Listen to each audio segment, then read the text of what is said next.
I grew up with Republican parents. I'm the daughter of Cuban exiles, Cuban immigrants. And so I grew up with more of a conservative thinking, but I did very much look at my own life and the things, especially growing up in Florida, a Republican-led state, where I felt that those policies had failed me.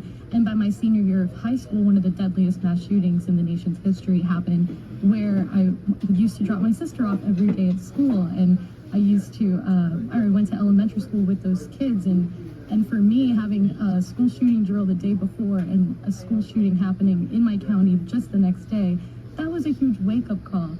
And so for me, looking at those experiences, looking at how my senators were backed by NRA money, and that's why they wouldn't vote on any gun violence prevention bills, that's kind of also what shaped my experience as well. And now being a 24-year-old without access to abortion care in a lot of states around the country, I'm also looking at that experience, and I do see solutions on Vice President Harris's platform that I think will help to mitigate a lot of these issues. I know during the debate, Trump said he had concepts of a plan, but Vice President Harris released, I think, an 84-page economic plan. So I really do trust her, and I do trust that there are solutions to these issues, and that the experiences that I've had, experiences that I've communicated with members of Congress, they have been acted upon in the ways that we have asked for them to be. So that's where I'm coming from.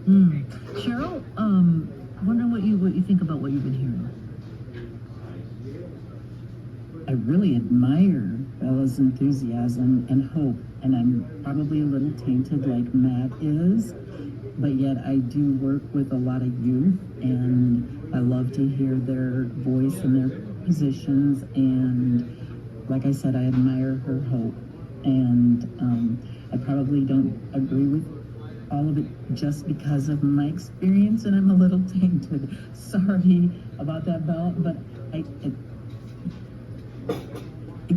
think that I guess I think more on a world, and that's probably because of its farming and the way our products are shipped all around the world, and what happens in China, what happens in Brazil, South America, you know, what happens in India. There's, we shipping proteins, all those countries.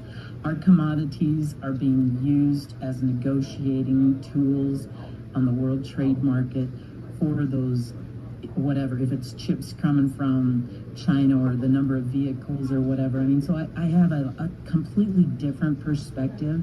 And listening to Belle, I'm like, wow, I myself don't think about things, like